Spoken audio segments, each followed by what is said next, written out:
먼저 단부모론에 들어가기 앞서서 이해를 돕는 차원에서 창조주 하늘 부모님에 대해서 잠시 좀 살펴보도록 하겠습니다.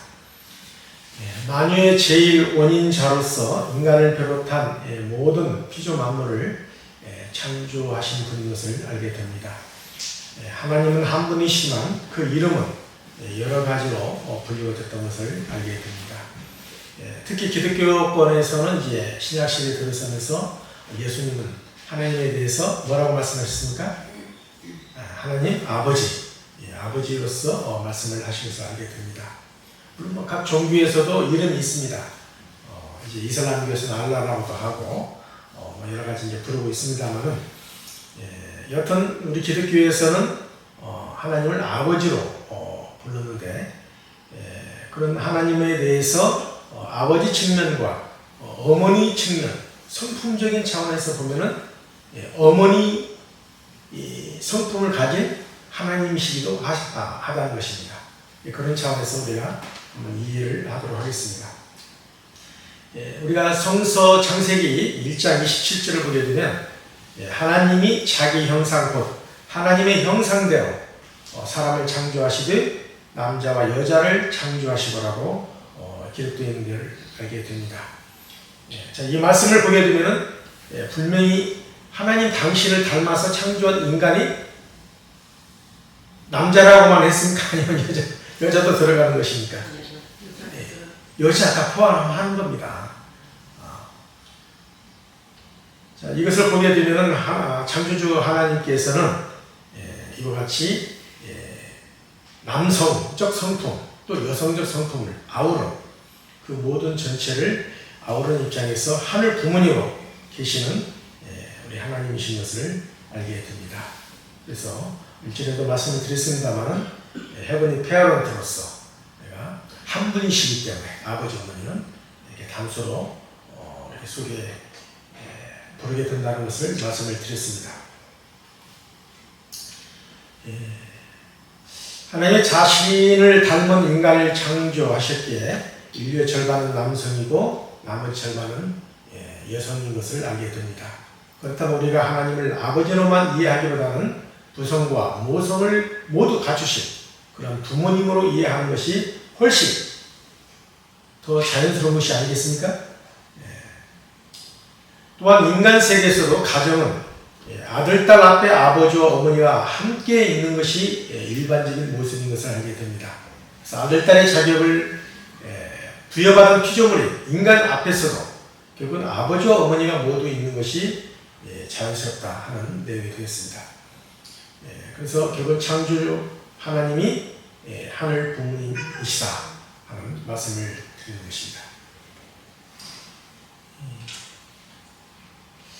하나님은 태초에 에덴 동산에서 당신의 사랑과 생명과 혈통을 직접적으로 이어받고 탄생하는 유일한 하나님의 직계의 아들, 딸을 창조하셨습니다. 그들은 책임을 다하여 성장 기간을 잘 거친 후 서로를 배우자로 맞이하여 가정을 이루게 되며 이를 통해서 장차 그들은 인류의 참 부모가 되고 참 조상이 되도록 창조하신 것입니다. 자, 이런 사명을 부여하고 하나님이 직접 탄생케 하시는 아들과 딸을 각각 뭐라고 얘기합니까? 독생자, 독생자다 이렇게 얘기하는 것입니다. 그러니까 그때 당시 에덴 동산에 아담 eva 타락하지 않았다면 어떻게 되겠어요? 인류의 첫 조상으로서 당연히 참 부모가 되는 겁니다. 그래서 당연히 아담은 독생자가 되는 거고 해와는 독생자가 되는 거예요. 이것을 알면 이해하게 되면은 사실은 오늘날 기독교의 예수님에 대해서 자연스럽게 우리가 이해를 하게 되는데 그런 점에서 좀 안타까움이 있습니다. 하나님은 수많은 민족 가운데서 유대민족을 선택하셨습니다. 그래서 유대민족은 스스로 뭐라고 얘기합니까? 서민이라고 얘기하잖아요. 그만큼 하나님은 구약시대부터 시작해 4,000년 동안 유대민족을 길러나왔다는 거예요. 그래서 이제 모세를 중심으로 세워가지고 출애굽을 하게 해서 가나안을 향해서 그걸 이렇게 복귀하는 도정이죠. 가만히 뭐겠습니까? 창조 본인의 하늘 부모님이 안착하실 있는 그런 땅이요, 세계잖아요. 그렇지만 결국 모세도 그런 하나님의 본인의 땅 가나안을 복귀하지 못하고 좀 독수리감이 됐던 것을 우리는 알게 됩니다. 여튼 안타까운 사연입니다만, 이처럼 하나님이 여튼 세상을 이처럼 사랑하사 독생자를 주셨다고 말씀하셨습니다. 독생자를 보내주신 것은 지극히 하나님의 사랑의 표현인 것을 알게 됩니다. 하나님께서 타락한 인간을 그래도 버리지 않으시고 그를 구원하시기 위한 섭리를 지금까지 진행해 오셨으며 단 한순간도 포기하지 않으셨다는 것입니다. 참 이것이 놀라운 것입니다. 만약에 하나님이 복귀성의 역사 속에서 포기하셨다면 어떻게 되겠습니까? 정말 이 세계가 어떻게 갈지 모르는 거죠. 그런 점에서 정말 희망이 있다 하는 생각을 가져보게 됩니다. 내가 곧 길이요 진리요 생명이니 나로 말미암지 않고는 아버지께로 올 자가 없느냐라고 예수님께서 말씀하셨습니다. 이런 말씀을 통해서 보면 예수님은 하나님께 나갈 수 있는 모든 타락한 인간이 직접적으로 하나님께 나갈 수 없지만 예수님을 통해서 중보자인 예수님을 통해서 나아갈 수 있게 되었다는 내용이 되겠습니다. 하지만 독생자 오신 예수님은 주변 인물들의 무지와 불신의 결과로 십자가의 길로 내몰리게 되었습니다. 그런데 십자가는 하나님의 섭리 안에서 결국은 오늘날 기독교인들은 필연으로 보고 있습니다만 십자가는 우리 원리에서 어떻게 설명하고 있습니까? 인간들의 무지에 의해서 어쩔 수 없는 결과로 가게 된 그런 사건으로 보게 됩니다. 그래서 겟세마네 동산에서 내 아버지여 만일 할 만하시거든 이 잔을 내게서 지나가게 하옵소서. 그러나 내 원대로 마시옵고 아버지의 원대로 하시옵소서. 이런 기가 막힌 기도를 하신 겁니다.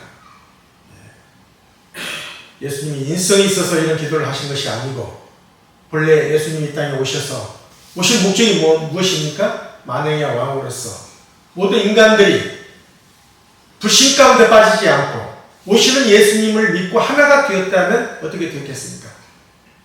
예수님은 유대 민족들에게 신망받는 대제사장이 되어야 한다는 것입니다. 그런 입장에서 예수님이 서셨다면 유대 민족을 중심 삼고 그야말로 그때 당시에 세계로 통하는 로마와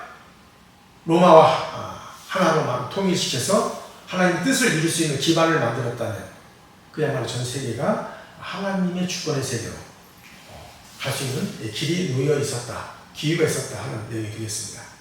하지만 그러한 예수님의 결국은 불신의 입장에 가셨기 때문에 결국은 십자가의 길에 가실 수밖에 없으셨다. 그럼에도 불구하고 예수님은 다 이루었다. 이제 그 말씀도 주시기도 하셨습니다. 이 말씀은 하나님의 온전한 뜻을 다 이루었다는 의미가 아니죠. 결국은 영적인 구원만을 남기고 가시기 때문에 그 예수님의 육은 어떻게 했습니까? 사탄에게 내줬잖아요. 영육 아우는 완전한 구원을 이루지 못하신 겁니다. 그래서 2000년 동안 영적인 성령의 역사 속에서 은혜 가운데 그나마 다행히도 예수님이 그러한 승리적 조건에 의해서 그런 영적인 역사 속에서 성령의 역사 속에서 진행해 왔다는 것을 알게 됩니다. 아버님도 성화 전에 어머니가 손을 잡으시고 다 이뤘다는 말씀을 하셨잖아요. 그렇지만 그것도 온전한 하나님의 뜻이 다 이뤘다는 의미가 아니지 않습니까? 그때 당시 이제 모든 주민들 이 나라 백성들이 다 복귀가 되어서 책임을 다 했을 때 다 이뤘다는 조건적인 기도였습니다. 그런 사실을 우리가 알게 됩니다. 어떤 중요한 것은 비록 예수님께서 십자가에 돌아가셨지만 다시 오시겠다고 하신 것이 희망인 것을 알게 됩니다. 자, 예수님께서 다시 오실 때는 이제 어린 양 혼인잔치를 하신다고 하셨습니다. 자, 혼인하면은 우리가 참 이해를 잘해야 할 게 뭐냐면 여러분, 혼인하면 어떤 것을 의미하는 겁니까? 장가가고 시집가는 걸 의미하는 것 아니겠습니까? 근데 오늘날 기독교인들은 이 혼인에 대해서 조금 잘못 이해하는 것이 아닌가 하는 생각도 가져오게 됩니다. 진실로 내게 이르노니 사람이 거듭나지 아니하면 하나님 나라를 볼 수 없느니라. 이렇게 이제 말씀을 주셨습니다만은, 결국은 어린 양 혼인잔치를 통해서 모든 인간들이, 타락한 인간을 중생시킬 수 있는 그 과정으로, 축복의 과정으로 가야 된다는 것입니다. 그런데 예수님이 결국은 어린 양 신부를 맞이하지 못했지 않습니까? 그 어린 양 혼인잔치를 하지 못하신 거예요. 그래서 모든 인류를 영육 아우런 온전한 중생의 입장에서 구원의 길로 인도할 수 없었던 것입니다. 그래서 내가 다시 말하는 재림의 약속을 하시고 가신 것을 우리는 알게 됩니다. 자, 이렇게 볼 때 어린 양 잔치의 신부는, 우리가 이제 보통 기독교에서는 성도들이라고 얘기를 하고 있습니다만은, 그러나 어린 양 잔치는 예수님에 대한 성도들의 믿음이나 예수님과의 영접을 뜻하는 상징적인 표현이 아니라 문자 그대로 주님의 혼인 잔치를 의미하는 것임을 우리는 알게 됩니다. 혼인의 주인공은 한 쌍의 남녀야지 한 분의 주님과 수많은 성도들일 수는 없다는 것입니다. 신랑이 다시 오신 예수님이라면 신부는 하나님의 섭리 역사 가운데서 반드시 탄생시키려 하셨던 당신의 직계딸인 독생녀가 그런 것입니다. 그렇지 않겠습니까? 하나님은 독생자를 이미 탄생시켜 하셨지만 독생녀는 아직 탄생시키지 못하셨습니다. 육체로는 죽임을 당하시고 영으로는 살리심을 받으셨느니라는 성경 말씀처럼 독생자는 비록 십자가의 길을 감으로써 육신을 잃어버렸지만 지상에서 탄생하여 33세까지 성장한 기대가 있었기 때문에 그 기대마저 다 사라진 것은 아니었다는 것입니다. 그래서 결국은 예수님이 다시 오실 수 있는 조건을 남기시고 가신 것을 알게 됩니다.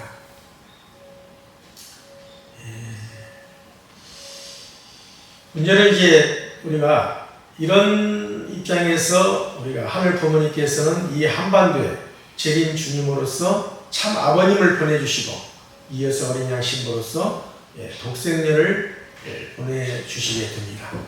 바로 이러한 한민족을 하늘 부모님께서는 독생녀를 보내주기 위한 중심 기반으로 삼으신 것을 알게 됩니다.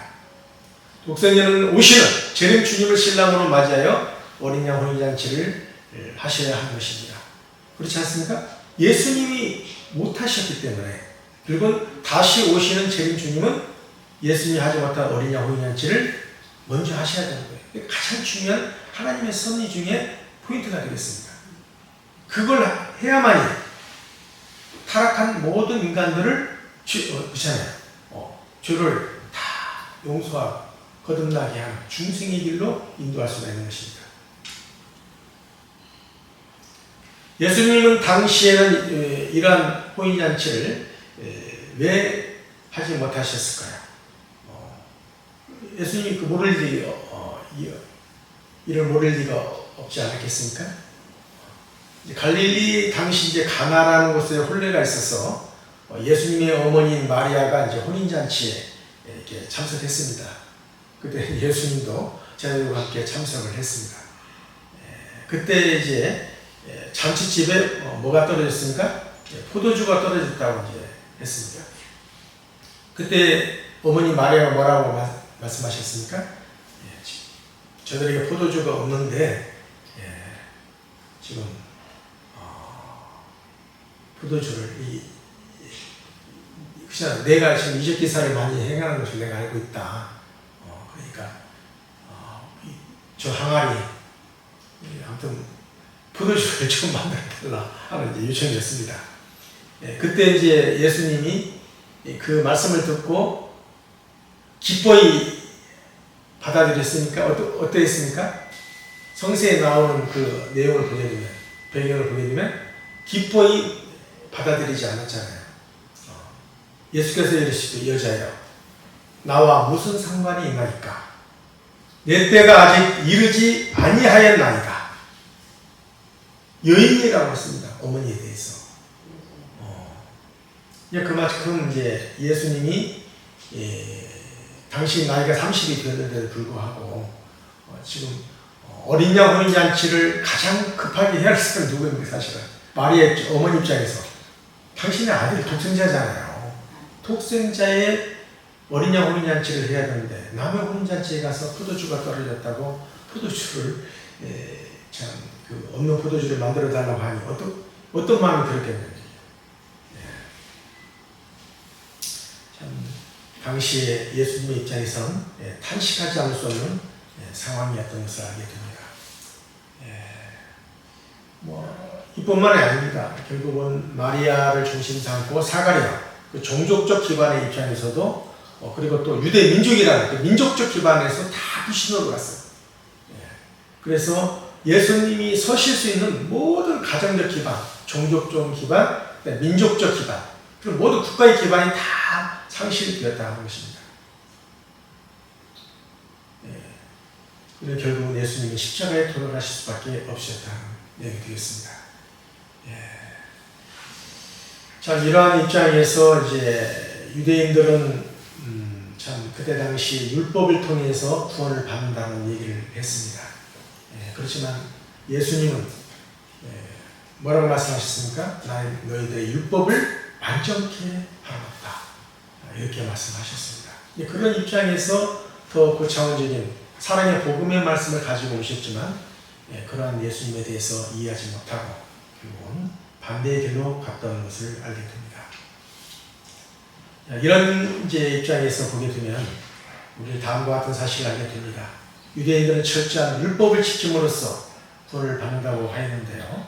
예수님은 유대인들이 목숨처럼 지켜온 613개의 율법보다는 새로운 차원의 복음을 선포하심으로써 새 언약의 말씀을 주시게 되었습니다.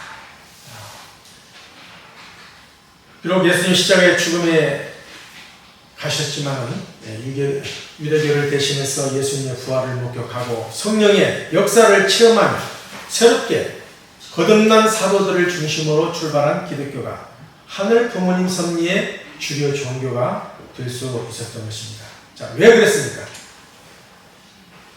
바로 하늘 부모님의 꿈을 이루시고자 한 어린 양 혼인잔치를 이루시기 위해서 그랬다는 것입니다.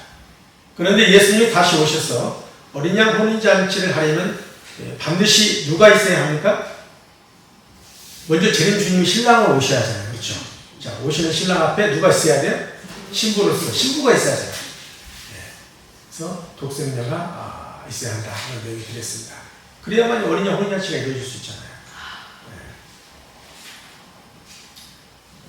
그래서 하늘은 먼저 한민족을 택하신 것입니다. 앞서 한민족 섭리 대서사시에도 밝혔지만 한반도는 하늘 섭리를 놓고 볼 때 감추어진 동방의 히브리 민족이라고 할 수가 있습니다. 하늘은 이스라엘의 독생녀가 탄생하지 못할 것을 대비하시며 재림 주님과 함께 독생녀를 새로 보낼 수 있는 한민족을 준비시켜 주신 것입니다. 어린 양 혼인잔치를 하기 위해서는 우리가 재림 주님이 오시게 되는데요. 재림 메시아로서 참 아버님이 이제 오시게 된 겁니다. 그래서 16세 때 하늘의 예수님으로부터 소명을 받으시고 재림 메시아 여정을 본격적으로 출발을 하시게 됩니다. 그렇기 때문에 예수님이 이제 십자가 이후 2000년 동안의 하늘의 섭리는 장차 오시는 재림 주님과 함께 오직 이 독생녀를 이제 보내야 하는 사명이었던 것을 알게 됩니다. 이것이 바로 2000년간 기독교의 역사의 본질이 되겠습니다. 그러나 하늘 부모님께서는 독생자 예수님을 십자가에 달려 돌아가시게 했던 유도 민족에게 다시 재림 주님과 독생자를 보내주시겠습니까? 보내주시지 않는 겁니다. 그래서 이 시대의 성서에서 말하고 있는 독생녀가 어린 양의 신부로서 결국은 감추어진 동방의 히브리 민족, 이 한반도에 오시게 된다는 것을 우리는 알게 됩니다.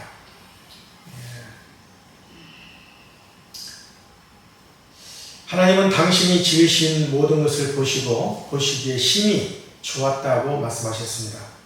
참으로 감탄하신 것을 알게 됩니다. 우리가 가을이 되어서 가을이 참 예쁘다 하고 감탄하지 않습니까? 그렇처럼 하물며 하나님께서 우주 만물 피조세계를 창조하시고 얼마나 감탄하셨겠습니까? 하늘의 역사는 이 성스러운 감탄의 역사를 통해 완성의 감을 알게 됩니다. 지금 구주에 계시는 참 어머니께서 우리가 무엇으로 보답해 드릴 수 있겠습니까? 바로 이 성스러운 감탄이 일어날 수 있는 기적이 일어나야 한다고 생각합니다. 그 위대한 하늘 부모님의 창조의 감탄, 바로 당신의 형상을 닮은 한 남자와 여자를 통해 이루어진 것임을 알게 됩니다. 그래서 하늘 부모님의 섭리에 있어서 가장 위대한 감탄은 바로 당신의 형상을 닮은 누구예요? 독생자 예수님께서 제일 주님으로 탄생하는 것이 되겠습니다.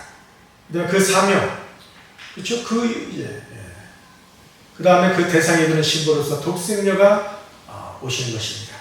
이것이 바로 가장 위대한 감탄 중에 감탄이 아닐 수 없는 것입니다. 아주. 참 어머님은 이제 초림 독생녀로서 하늘의 사랑을 가장 먼저 받을 수 있는 유일한 여성이 되겠습니다.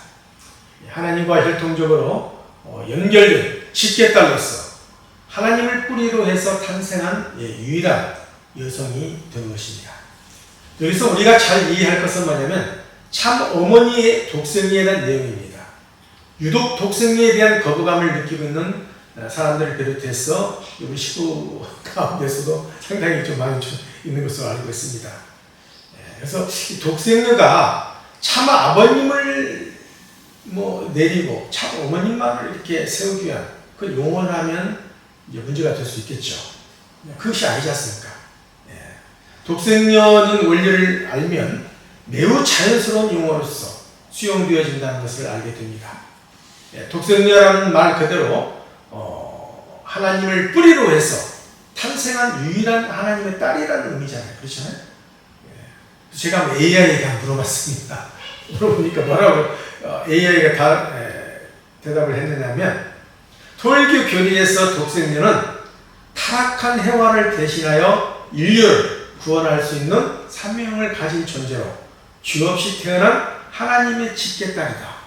정확히 AI도 이렇게 대답을 하더라고요.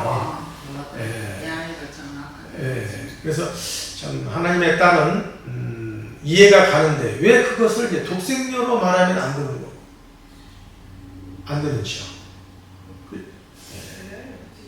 그렇죠? 하나님의 딸이 독생녀인 겁니다. 그래서 예수님에 대해서 독생자라는 말을 사용하셨고 오시는 재림주님은 당연히 그 독생자의 사명을 이어받는 입장에서 재림 메시아가 되는 겁니다. 마찬가지로 오시는 그렇잖아요. 독생자는 재림주님의 신부로서 성서에 기록된 어린 양 신부가 되는 거예요. 그런데 오늘날 기독교인들이 이 신부에 대해서 상당히 좀 오해를 하고 있습니다. 어떤 오해를 하느냐 하면은 실체 신부하고 신부격의 사명으로서의 신부하고 혼동하고 있어요. 무슨 말인지 이해 가십니까? 성서에 어디에 예수님이 결혼하지 않아야 된다는 성서 구절이 있습니까? 없잖아요. 근데 왜 예수님이 장가를 가면 안 되시는 겁니까? 그것이 가나 혼인잔치를 통해서 예수님이 당시의 심정을 드러내신 겁니다. 마리아에게. 분명히 알아야 됩니다. 기독 성도들은 뭐냐면 신부격이에요. 신부격. 실체 신부가 아니고 재림주님이 장차 오실 때 그 오신 신랑으로 오시잖아요. 재림주님은. 오실 신랑으로 오시는 재림주님 앞에 신부적 사명을 가지는 거입니다. 신부적 사명이에요. 신부격이라고 해서. 실체 신부가 아니잖아요. 신부적 사명을 가지고 신랑으로 오시는 재림주님을 맞이해야 그런 사명이 누구에 있다고요? 오늘날 기독교인들에게 있다는 것입니다. 그게 신부로서의 축복을 준 거예요. 신부 격으로서. 실체 신부가 아닙니다. 착각하면 안 되는 거예요. 근데 오늘날 기독교인들이 그렇게 착각하고 있는 겁니다. 혼동하고 있어요. 실체 신부하고 신부격이 사명자로서의 신부하고 혼동해서는 안 된다는 그 분명한 그 차이를, 신학적 차이를 이해를 해야 된다고 생각합니다. 참 어머님은 말씀하십니다. 이제 당당하게 섭리의 진실, 창조주의 진실, 예수님의 본질을 알려라! 하시는 겁니다. 더 늦기 전에 참 부모 섭리에 동참할 수 있게 해야 한다고 말씀하고 계십니다. 그런 의미에서 참 어머니께서 유럽을 방문하실 때 이런 말씀을 주셨더라고요. 예수님의 꿈을 이루는 데 있어서 참부모 탄생이 이루어져야만 합니다. 더더구나 2000년 기독교 배경을 놓고 전 세계에 퍼져 있는 기독교 신앙을 갖고 있는 사람들이 예수님의 본질을 알고 참부모의 현현을 기다리며 참부모를 만나고자 정성 들이는 과거 2000년 전 오순절과 같이 모든 기독교인들이 실제로 성령의 부활을 이루어 귀가 열리고 눈이 뜨이고 바로 하늘 섭리 예수님의 본질을 바로 볼 수 있는 그러한 환경을 만들기 위해서 실제 성령 독생녀가 오셨다! 박수 한번 보내주시고.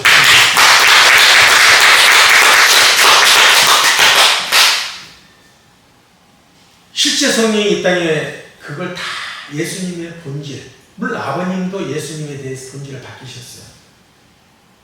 어머님이 최근에 다시 독생녀 그 신부, 어린 양 신부를 다시 독생녀를 통해 밝힘으로 말미암아서 명확하게 밝히셨다 생각이 됩니다. 아버님도 이제 이런 말씀을 주셨습니다. 예수님은 어찌하여 스스로를 하나님의 독생자라고 하셨는가? 예수님이 이와 같이 인간이 도저히 믿기 어려운 조건을 제시하신 것은 예수님을 무한히 믿고 진심으로 하늘을 향하여 부르짖게 될 때 비약적인 신앙이 성장될 수 있도록 하기 위함이었다. 자, 여러분 생각해 보시죠. 어머님이 독생자라고 하니 믿기 쉽습니까? 어렵습니까? 세상 사람은 믿기 어려운 거예요. 특히 기독교인들 믿기 어렵습니다. 지금 우리 같은 식구인데도 불구하고 지금 독생녀에 대해 상당히 좀 터부감을 많이 가지고 있는 분들도 계십니다. 우리가 분명히 잘 이해를 해야 된다고 생각합니다.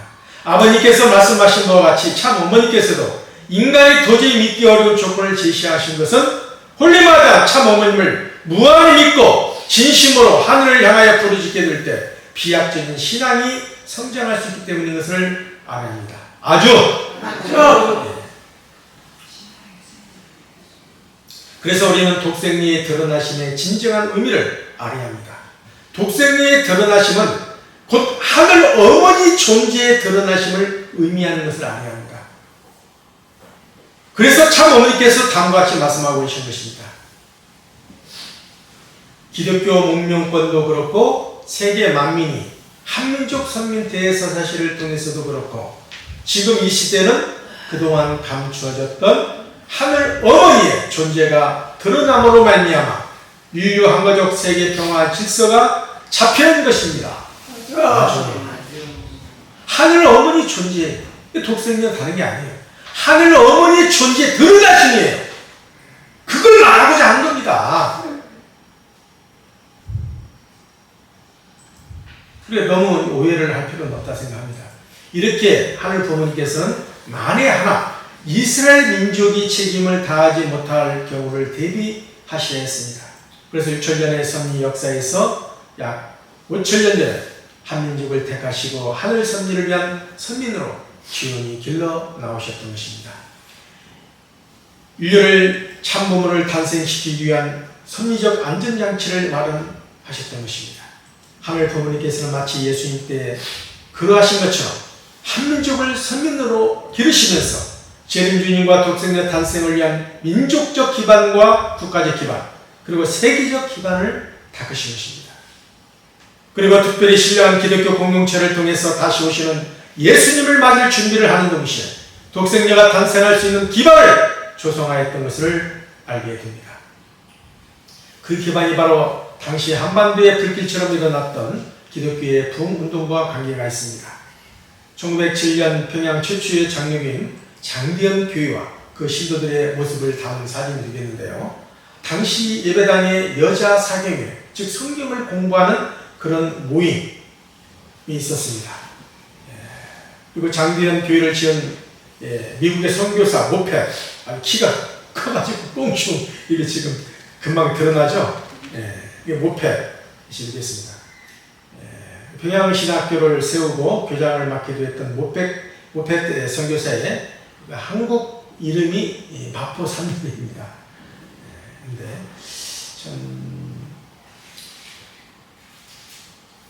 세뮤얼 모펫이라는 이제 마포 삼열 한국 이름이 되겠는데요. 다른 선교사들도 여러 가지 이렇게 한국 이름을 지었더라고요. 유명한 그 언더우드 선교사 같은 경우도 이제 원두, 알렌 선교사도 알렌, 에비슨, 어비슨 이렇게 또 많이 부여했다고 합니다. 머리에 짐을 지고 이제 아이를 낳고 1000여 명 이상의 여성들이 이제 평양뿐만 아니고 한병두에서도 올라오고 목포에서도 올라오고 사경유에 참석하기 위해서 이제 평양으로 그 몰려 들어온 장면이 되겠습니다. 이렇게 머리 위에 그때는 참 저렇게 어머니 시절에 저렇게 했습니다. 보따리를 다 그 머리 위에 짐을 다신 거예요. 참. 그래서 당시 평양은 이제 한국의 예루살렘으로 불려지기도 했습니다. 이처럼 이제 참 그 걸어서 저도 100km를 걸어봤습니다만 쉽지가 않더라고요. 발바닥을 탁 부르뜨고 새끼 발톱이 하나가 빠져버렸어요. 그 비가 와가지고 그 어려운 비를 맞으면서 좀 처음에는 걸어서 그런지 다 젖은 발로 걷다 보니까 그렇게 되더라고요. 근데 이게 얼마나 이런 치마적으로 이렇게 둘러매시고 이렇게 가신 거예요. 이 신앙의 열기가 얼마나 뜨거웠습니까? 진리에 귀가 열어지고 눈이 열어지고 가슴이 열어지면서 이러한 역사가 일어난 것을 알게 됩니다. 이렇게 교회 안팎으로 몰리는 사람들, 당시 평양에 무슨 일이 도대체 있었을까요? 이게 몰려든 것일까요? 이 모든 기반은 이 나라에 재림주님이 오실 나라이기에 이렇게 준비된 것임을 알게 됩니다. 어느 누구도 생각지 못한 가운데 이 나라의 재림주님과 장차 독생녀로서 참 어머님이 이 땅에 탄생하시기 때문에 또 어린 양 혼인잔치를 해야 할 나라이기 때문에 이러한 역사가 일어났다는 것을 알게 됩니다. 초대 교리교는 이제 예수님 십자가 노정의 기반 위에 재림을 기다리는 간절한 마음으로 하나 되어서 신약 성경을 중심으로 기독 신앙을 전파하기도 했습니다. 당시 이제 여러 가지 기독교 문명권 유럽을 중심 삼고 이렇게 많이 성장을 하긴 했습니다만 그때 당시에 유럽을 중심한 모든 기독교 문명권이 타락의 길로 갔어요. 정치와 결탁함으로 인해서 세속화되었다 이렇게 보고 있습니다. 그래서 그때 당시 결국 종교개혁이 일어나서 새롭게 장차 재림주님과 독생자가 탄생할 수 있는 그 하나님의 복귀 섭리의 출발점이 되었던 거예요. 종교개혁이. 그리고 역사적인 또 개혁이 일어났다는 것을 알게 됩니다. 칼뱅도 마찬가지죠. 기독교 강요를 중심 삼고 교육의 필요성이라는 그 글을 제시함으로 인해서 그때 당시 이제 로마 제국 황제였던 카를 5세에게 이걸 이제 제출했던 겁니다. 그때가 1943년이었는데 그 이후에 400년 만에 어머님이 오신 것을 알게 됩니다. 바로 이 내용이 되겠습니다. 그래서 독생녀가 탄생하기 한 해 전인 1942년도는 미국, 영국, 소련 등 26개국 대표들이 연합국 공동선언을 통해서 군사동맹 연합국이 이제 출발될 때 해이기도 합니다. 당시 임시정부 이후 1948년 대한민국이 건국되면서 이제 공식적인 정부를 인정받아서 이제 국가적 기관이 그때 비로소 마련된 겁니다. 참고로 말씀드리면 1940년 임시정부의 수립 제23주년 되는 3월 1일 날 3.1절 선언을 이렇게 하게 되었는데요. 여기 뭐라고 나왔습니까? 우리 민족은 처음 황국이 창립된 이래 황국을 인정하더라고요. 단군 부여 삼한 삼국 고려 조선 및 대한민국을 거쳐 민족의 광채를 보존하며 백번 전쟁에 동반하여 시종일관하였고 전 국가의 인격을 보존하였다. 이렇게 지금 나왔습니다만, 여튼 황국이라는 환인이 다스린 시대를 이어서 배달국으로 이어진 걸 알게 됩니다. 그래서 환단 고기를 근거로 해서 이제 나옵니다만, 배달국은 이제 우리나라 한민족의 최초의 국가 중에 하나로서 환웅이 다스린 신실을 수도로 한 그러한 배달의 나라를 의미합니다.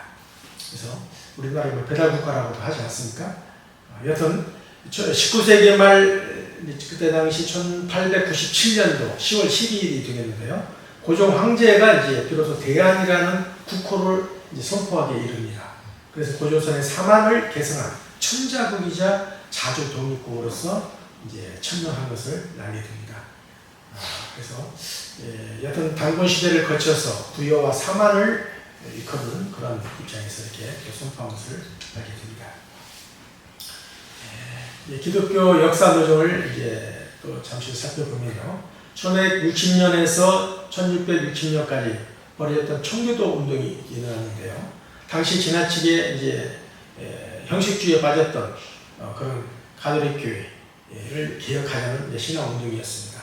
그래서 신앙의 자유를 찾아서 미국으로 건너가서 그러면 하늘 부흥에 뜻맞는 나라를 세우고자 했던 것을 우리는 알게 됩니다.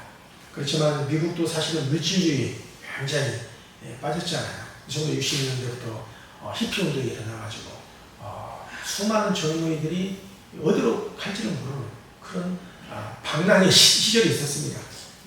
그때 1970년대 초에 그때 참 부모님이 미국에 건너가신 거 아닙니까? 그래서 웰컴 아메리카! 미국이여 깨어나! 외치신 거예요. 내가 너희들 지금 불이 났다 이 미국이. 불나니 미국을 불을 끌 소방서로 와라! 하신 겁니다. 그래서 우리가 참 알게 된대요. 이 기독교 역사 가운데서도 그런 각성운동이 앞서 있었습니다. 그래서 1850년대부터 이제 3차 대각성운동, 평신도를 중심으로 또 이제 교파가 이제 일어나게 되었는데요. 대표적인 인물이 바로 드와이트 무디라는 분입니다. 이분이 고향이 매사추세츠 주의 이제 로스필드라는 소장농의 9형제 중에 이제 그 6째 아들로 태어났다고 합니다. 이분이 이제 대단했다고 해요. 설교가요. 한번 설교를 하면은 이렇게 막 수많은 군용들이 모여서 참 회심이 일어난 정도로 엄청난 부흥운동을 일으켰다고 합니다. 이분이 전도한 사람은 100만 명이라고 그래요. 그래서 저도 이제 이걸 보면서 꿈을 가져보게 됐습니다. 이 기독교 100만 명을 어떻게 전도할 것이냐. 제가 사실은 제가 신학교를 서문대학교 신학대학을 들어갈 때 그렇게 하나님께 기도하고 갔던 거거든요. 저는 모태신앙이 기독 크리스찬이었습니다만 와보니까 우리 아버님이 재림 주님이시고 재림도 이 땅에 오셨는데 기독교인들이 지금 캄캄한 밤중에 모르고 이 땅에 이게 말이 되느냐는 얘기예요. 이걸 빨리 알려야 된다. 그래서 내가 이걸 일단 그러기 위해서는 내가 신학을 공부해야 되겠다.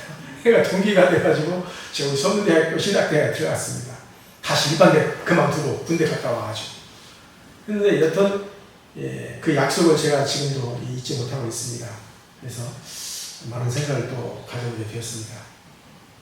여튼 드와이트 무디는 성령 체험, 하늘 부흥을 만나는 그 경험을 통해서 많은 사람을 회심시켰다고 합니다. 이것은 이제 무디가 본 성령에 의한 중생은 장차 재림주님이 오시기 전에 회심을 통해서 성령으로 중생이 되어야 한다고 본 것인데요. 바로 후천절 입각한 천년왕국설에 해당합니다. 이는 오늘의 기독교도 많은 이제 영향을 미쳤는데요. 하지만 성령에 의한 중생은 어디까지나 재림 주님이 오시기 전에 한시적으로 일어나는 성령의 은혜라는 잊어서는 안 됩니다. 그렇기 때문에 오늘날 기독교인들이 망하지 않은 겁니다. 예. 재림 주님이 오시게 되면 성령을 오시는 독생녀를 중심하고 실제 성령을 통해 이제 역사를 해야 된다 하는 내용이 되겠습니다. 그래서 미국의 영적 각성 운동은 한국 기독교의 영적 부흥 운동으로 이어지게 됩니다.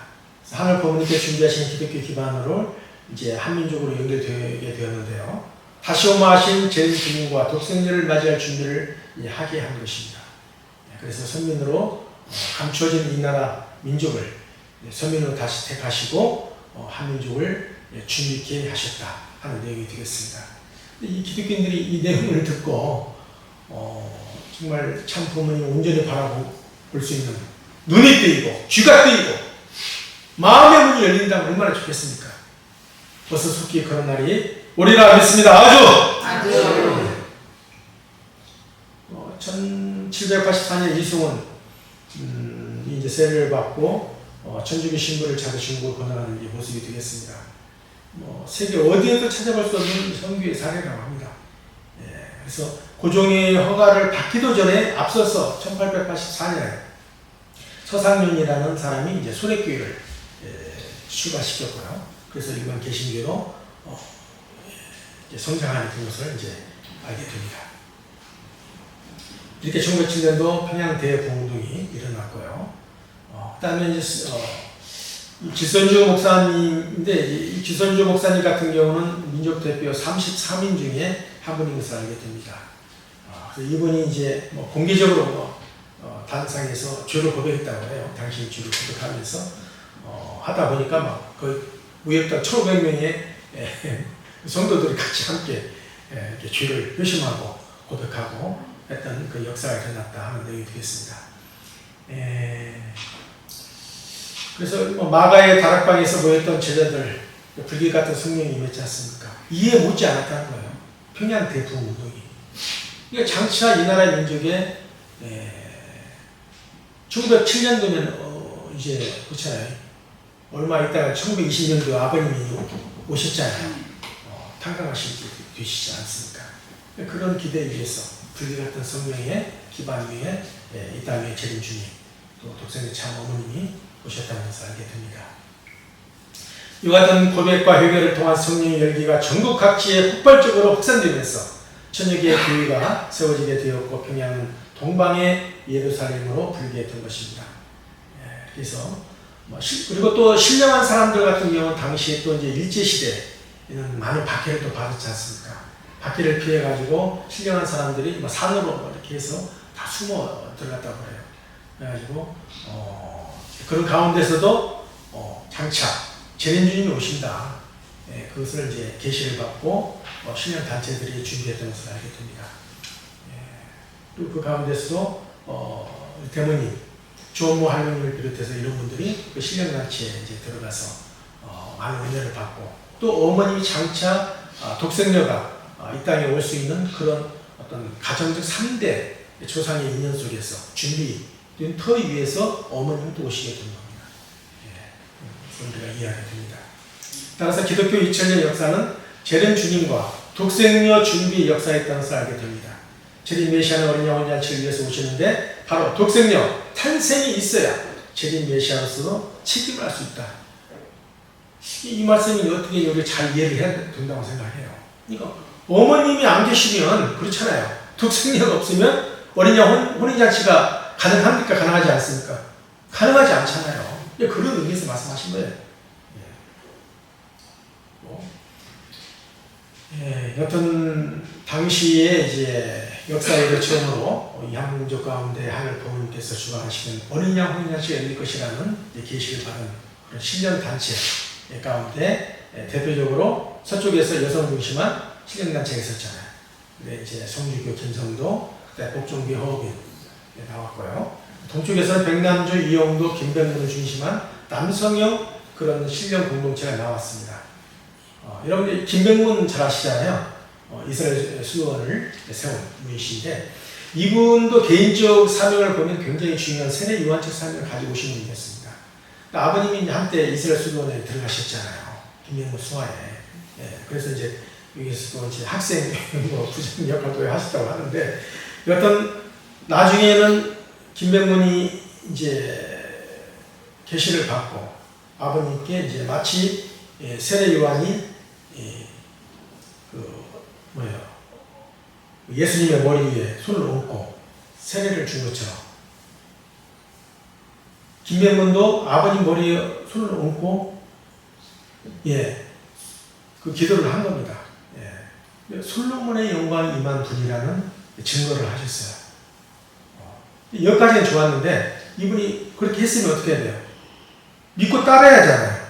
세례요한도 어떻게 했습니까? 당시 그렇게 나는 예수님의 신들매도 매지 못할 정도로 자기가 하찮은 존재라고 증거를 했으면 그 이후에 어떻게 해야 됩니까? 믿고 따라야 하잖아요. 근데 믿고 따랐습니까, 예수님? 이제 세례 요한이 믿고 따르지 못한 거예요.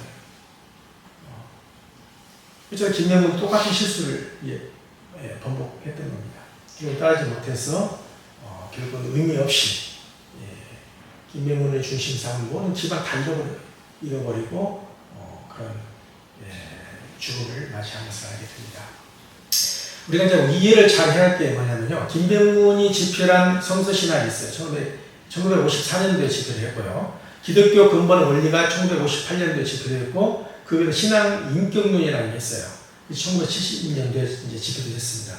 저도 잠깐 이제 그런 김병문이 쓴 그 저서를 잠깐 한번 훑어볼 수 있는 기회가 있었거든요. 있었는데, 근데 우리 원리 원고는 언제 나온 겁니까? 그보다 앞선 1951년도에 나왔어요. 우리 원리, 그 이후에 원리 해설이 나왔잖아요. 그렇죠? 원리 해설이 나오고 그 다음에 원리 강론이 나왔는데, 원리 강론의 뿌리는 어디에 있는 거예요? 원리 해설과 그 다음에 원리 원본에 있어요. 그런데 우리 원리 강론이 이제 일반 기독교에서는 김병문의 그런 성서신학과 근본 원리를 이게 베꼈다. 이렇게 이제 벤치마킹 표절했다. 이렇게 얘기하는 겁니다. 그건 아니다. 우리가 이미 앞서서 원리 원본이 나왔기 때문에. 그렇죠? 그래서 이제 좀 이런 부분에 대해서는 우리가 정확히 얘기할 수 있어야 하는 내용이 되겠습니다. 여튼, 참 안타까운 거죠. 이런 안타까운 사연도 있었다는 걸 좀 아시고요. 이어서 이렇게 역사는 세계대전 이후에 연합국이 승리하게 되면서 또 1945년 8월 한반도는 비로소 강복을 맞이하게 되었습니다. 당시의 선언은 이제 유엔의 기초가 되기도 했는데요. 세계적 차원에서 벌어진 전쟁의 참상을 극복하고 국가 간의 경계를 넘어서 인류 전체의 새로운 질서와 평화 체제를 만들어가고자 하는 의지가 담긴 선언이었습니다.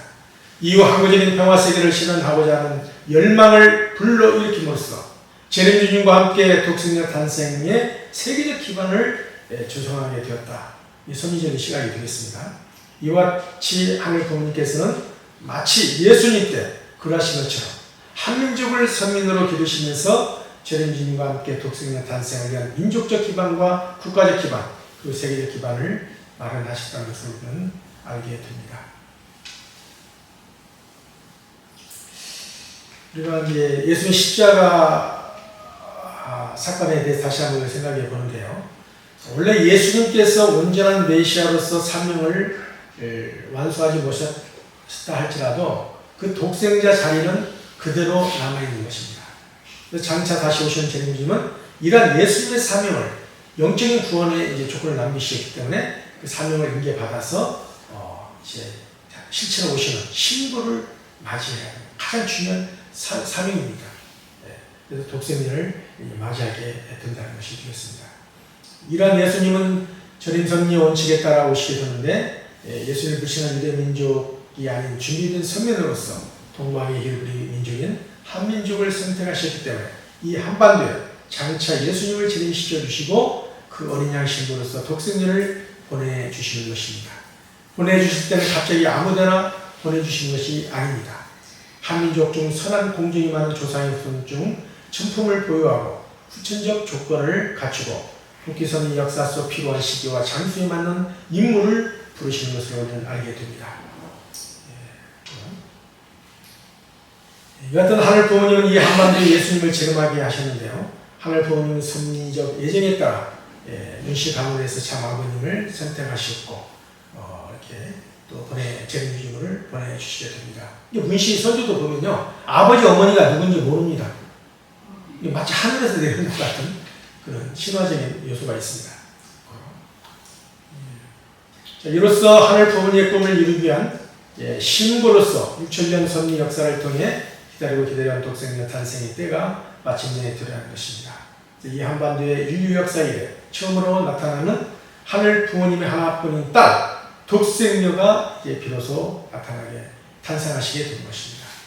어머님은 이제 1943년 1월 6일 새벽 4시 30분 평안남도 안주원 안주읍 시내리 26번지에서 탄생하셨습니다.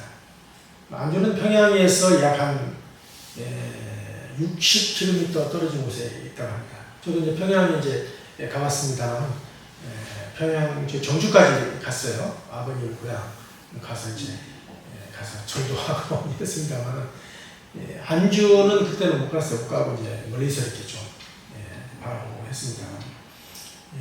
그래서 안주의 한 마을에서 하늘 부모님의 하나뿐인 딸이 탄생하신 것입니다. 집 뒤에는 틈막한 산이 있고 앞으로는 겨울이 흐르고 뒷뜰에는 식구들이 먹을 키 큰 옥수수가 자라던 그런 포근한 곳이었다고 합니다. 독생녀는 다시 오마하신 예수님, 즉 재림주님을 만나기 위해 독실한 신앙을 하는 가정에서 탄생하신 것을 우리는 알게 됩니다. 그래서 기독교 신령 공동체는 다시 오마하신 예수님께서 성경에 쓰인 대로 하늘에서 구름을 타고 오시는 것이 아니라 육신을 가진 채로 이 한반도에 오신다는 계시를 받고 정성을 드리고 있었는데, 또 그 기대 위에 또 어머니 오신 거예요.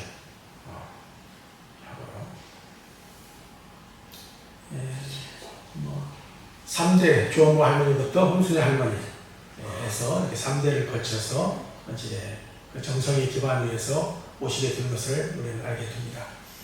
달래강, 미륵불사 이런 것들은 이제 우리 참 어머니 그 자선을 통해 여러분이 잘 아시기 때문에 자세히 설명하지 않겠습니다. 어떤 달래강의 다리에 이제 사신을 막기 위해서 다리를 놓아야 되는데 이 돈이 부족했던 거예요.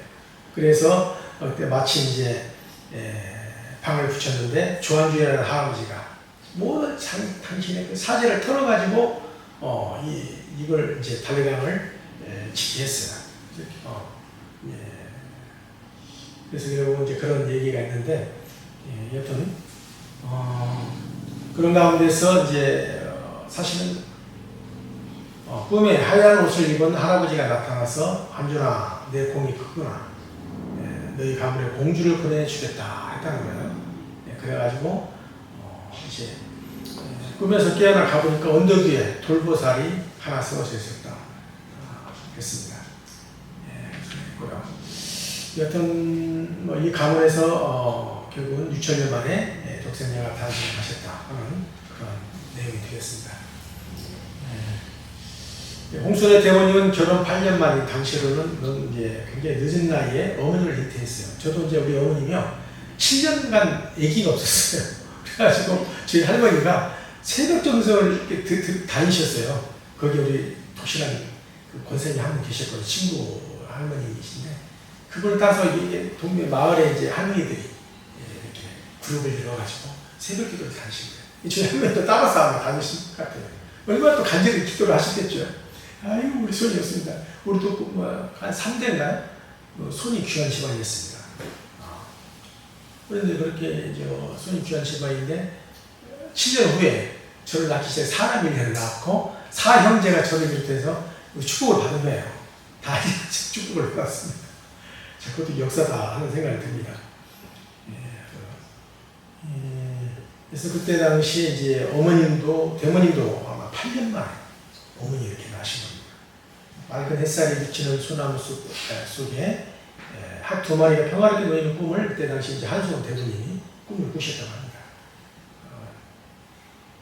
근데 또 대모님이 이제 늦은 나이에 이제 아이를 낳습니다만,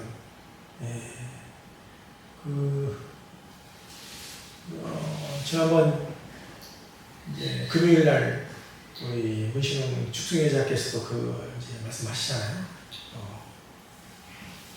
어머니께서 독생녀 탄생에 앞서서 이제 대문이 이렇게 나타나가지고 시커먼 뿔 달린 사탄이 나타나가지고 이 아이를 그대로 되면 위험하겠습니까? 당장 죽여라! 해치겠다! 이렇게 위협을 한 거예요. 격렬한 이제 사탄과의 싸움이 이제 이루어진 겁니다. 그래가지고 결국은 이제 승리한 내용이 되겠습니다. 저도 이걸 보면서요, 지난번에 이제 갑자기 잠깐 피곤해가 눈을 붙였는데 순간 이렇게 깊은 꿈에 들어갔어요. 들어갔는데 거기에서 저하고 저 아니 또 다른 나가 있었어요. 나가 아닌 어떤 영이. 그래서 저에게서 이 영인이 이게 분립되는 거예요. 꿈속에서 그걸 보여주더라고요. 그래서 중심력 분립이라는 걸 말만 들어봤는데 제가 믿음이 부족했는지 꿈속에서 그걸 아마 실체로 보여주시더라고요. 그런 꿈을 이제 희한한 꿈을 저도 한번 꿨습니다.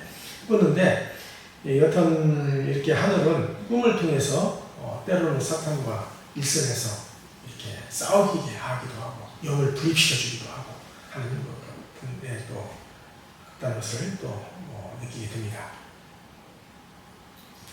성규교단을 이끌던 김성도 부인 이제 한때 찾아오셔가지고 순우야, 그 아기를 위해서 걱정했지? 걱정하지 마라. 그 얘기는 주님의 딸이고 너는 유모와 같다. 전만 잘 먹여서 양육하라. 이렇게 축복도 해주셨다고 합니다. 또 독경의 신참을 6살이 되던 해에는 복종교 허우빈이 창조주 하나님의 딸이라는 이제 증거를 우주의 어머니시다 라는 증거를 또 하기도 했습니다. 이런 어머님을 증거하는 증인들이 또 나타나는 것도 성경의 뜻이다 하는 생각을 가지게 됩니다. 그래서 어떤 어린 어머니는 주원모 할머니와 함께 지낸 시간이 꽤 많았는데요. 주원모 할머니는 늘 너의 아버지는 하나님의 아버지다. 하나님 아버지가 너의 아버지시다. 이렇게 많이 이제 말씀을 하셨다고 합니다. 그래서 늘 어머님은 하늘 아버지가 나의 아버지다. 그런 기준에서 일문일답을 하시면서 성전에 오신 것을 알게 됩니다. 그 가운데 유삼촌도 있는데요. 우리가 좀 유삼촌도 일사학교 때 이렇게 좀 내려와서 한강을 건너려는 과정에서 그때 육군본부에 이제 계셨잖아요. 유삼촌. 정부가 빠르잖아요. 한강이 이제 폭파되면 안 되는데 큰일 난 거예요. 지금 지프로 얼마나 급히 몰고 왔겠습니까? 그래가지고 대모님하고 어머님을 태우고 간신히 한강을 걷는 거예요. 걷면서 얼마 안 돼서 한강이 폭파된 거예요. 얼마나 아차한 순간이잖아요. 한강을 건너다 죽은 사람도 있지 않겠습니까? 그러니까 이게 하늘이 순간순간 보호하시고 어머님을 이렇게 성장시키고 길러오셨던 것을 알게 됩니다. 북한에서도 많은 극심한 탄압을 받는 과정에서도 사실은 내려오는 과정에서도 쉽지가 않았다고 합니다. 그래서 재림주님을 기다리는 입장에서는 오시지 않았지만은 그러나 공산 치하에서는 도저히 어머님을 성장시킬 수 없기 때문에 이렇게 내려왔던 것을 알게 됩니다. 내려올 과정에서도 이제 부사일생에 그런 과정이 있었지 않았습니까? 일전에 하나 소개해드린 것처럼 그런 과정을 거쳐서 이렇게 오다가 이제 산발산을 넘는 과정에서도 남한 군인이 총불을 딱 겨누고 있었던 거예요. 바삭 소리가 나니까 순간 이제 딱 발사하려고 했는데 어떤 간신히 그걸 그 위기를 넘기신 겁니다. 그런 경우도 있고 그래서 결국 남한의 길에서 이렇게 잘 갈 수 있도록 차비도 이렇게 여비도 보태주기도 하고 했다고 하는 말씀을 또 듣게 됩니다. 이 내용이 되겠는데요. 그래서 그때 노래를 불렀다고 해요, 어머니. 순간에 노래를. 노래 소리를 듣고 소리 가는 순간 이거 멈춘 거예요.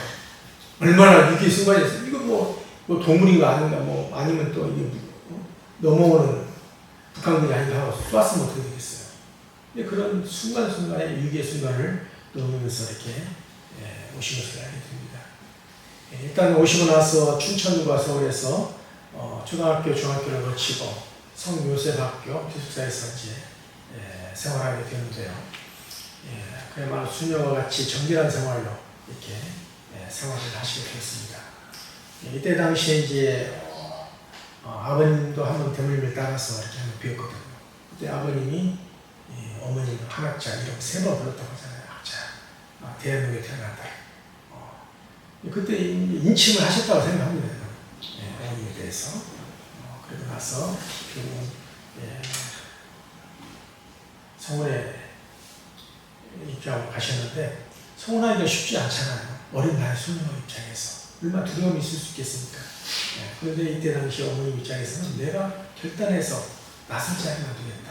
이런 소녀 입장에 이렇게 결단한다는 것이 쉽지 않은데 참 대단하다는 생각을 참 듭니다. 그래서 어머님이 참 위대하시고 위대한 그야말로 결단을 통해서 이렇게 성원식을 참여하시고 14번의 자녀분을 낳으시고 또 4번의 저항절기를 통해서 이렇게 자녀분을 낳으신 것을 또 알게 됩니다. 그래서 어린 양 혼인잔치에 참여하게 되었습니다. 그래서 그야말로 당시 17세라는 어린 나이에 스스로 선택하기는 참 어려운 두려운 길이었지만 하늘 부모님의 유일한 딸로 태어나서 6,000년간 기다려온 하늘 부모님의 슬픈 심령을 채우하셨기 때문에 그걸 아셨기 때문에 그렇게 결심하시고 가신 것을 알게 됩니다. 그래서 독생자로서 모든 것을 책임지시고 여기 하늘 본능을 위하고 세계 인류를 보내야 할 사명을 다하겠노라 수없이 들새기면서 어린 양 혼인잔치에 나아가셨던 것을 알게 됩니다. 독생자는 어린 양 혼인잔치 후 참부모가 되어 걸어갈 노정이 가늠하기조차 어려운 험난한 가시밭길에 있음을 알게 됩니다. 그야말로 그 어려운 수많은 길을 하늘 부모님의 슬픈 심정을 회원해 드리겠다는 결심으로 출발하시게 되었는데요. 모든 걸 책임지시고 세계 인류를 구원해야 할 사명을 다하겠노라고 수없이 되새기면서 나가신 것을 알게 됩니다. 하늘 부모님의 꿈을 내 당대에 이루어드리겠다는 일념을 가지고 출발하신 어머님이실 것을 알게 됩니다. 그래서 결국은 평화세계를 이루어가겠다는 결단을 하시고 독생자로서 또 인류의 참 어머니로서 출발하신 것을 알게 됩니다. 우리가 잘 알아야 할 것은 하늘 부모님과 참 부모님은 일체임을 알아야 할 것입니다. 하늘 참 부모님과 하늘 부모님은 일체이시되 인류는 지상의 참 어머님과 하나 되기만 하면 자연스레 참 아버님, 하늘 부모님과 하나 되게 됩니다. 이를 통해 천일국의 백성이 되어 하늘의 효자, 효녀, 중심이 될 수 있습니다. 하늘 천국 백성은 천진 참 부모님을 닮아 3대 축복을 이루어가는 것임을 우리는 알게 됩니다. 자, 그래서 우리가 해야 할 일은 무엇이겠습니까? 바로 참 부모님이 특히 이 시대에 홀리마대한 참 어머니가 완전히 하나 되는 것입니다. 그래야 비로소 하늘 부모님의 온전한 전신갑주를 입을 수 있게 되는 것입니다. 하늘 아버지만으로는 안 되는 것입니다. 하늘 어머니와 하나 될 때 비로소 온전한 것이 되는 것임을 알게 됩니다. 아주.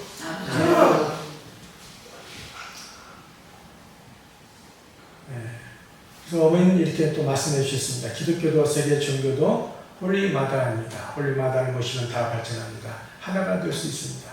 우주의 주인은 생명을 탄생시킨 하늘 어머니가 주인입니다. 어머니가 없으면 생명이 탄생할 수가 없습니다. 그래서 어머니와 하나 되는 가정의 나라의 세계의 평화가 오는 것입니다. 이렇게 귀한 말씀을 주셨습니다. 이처럼 참 어머니께서는 실제 성령 독생자로서 홀리마다를 선포해 주시고 축복해 주셨습니다. 홀리마다를 모신 가운데 천상에 계신 참 어머니와 하나 되어 가기만 하면 하늘의 역사 속에서 반드시 승리할 수 있을 것이라 믿습니다. 자꾸 맺혀진 우리 토일가의 고난과 참 어머니의 순환은 반드시 승리로 해방과 석방을 맞을 것입니다. 아주! 그럼 한 주간도 건강히 잘 보내시고 하늘의 축복이 우리 여러분의 가정에 함께 하시기를 간절히 기원하면서 말씀을 마치도록 하겠습니다. 감사합니다. 네.